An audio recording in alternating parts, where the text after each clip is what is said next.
Hello mga kakusina! Welcome to Kusina ni Iya. At ngayon ay magluluto tayo ng tuna pasta in olive oil.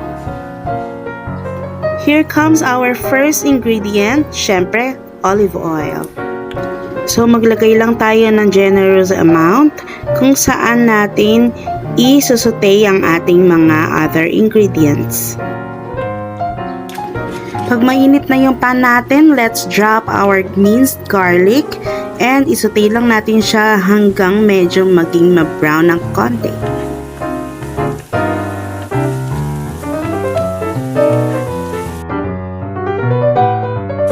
After the garlic, let's drop our minced white onions.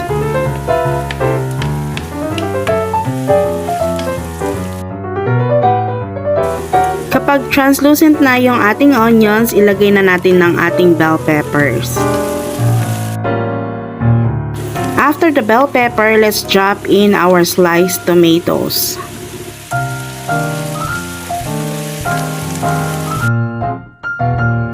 And then let's add black peppers for seasoning. Kung mapapansin nyo, gumagamit ako ng pepper grinder. Bakit? Kasi mas masarap ang fresh ground peppers.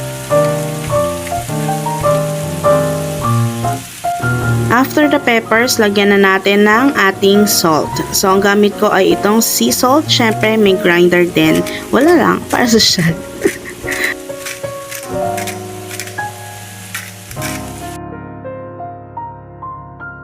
After natin masute ang ating mga veggies, so ilagay na natin ang Gold Seas tuna chunks in olive oil. Promise, masarap yan. Hindi ka magsisisi. After simmering it, so maglagay na tayo ng chopped basil. So iyan ang isa pang magbibigay ng aroma at flavor at mas lalong magpapasarap sa ating pasta sauce.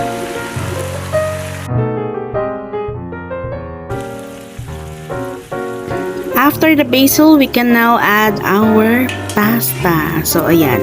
Sasama na natin siya sa sauce para i-stir na lang natin siya.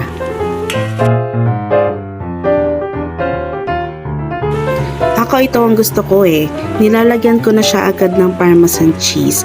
And then, more tayo mamaya sa plating.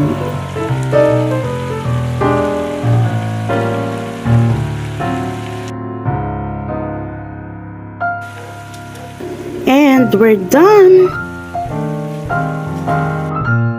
Ito na ang pinakahihintay natin. So, mag-plating na tayo para naman may pang-upload tayo sa Instagram account natin, diba? So, ayan, maglagay lang tayo ng ample amount sa ating plate. And then, mamaya, lagyan na rin natin ng maraming parmesan cheese. O, diba may pag-garnish pa tayo? So, lagyan natin ng baby basil on top para naman maganda ang picture natin sa Instagram. O, ayan na ang ating pasta. Yummy!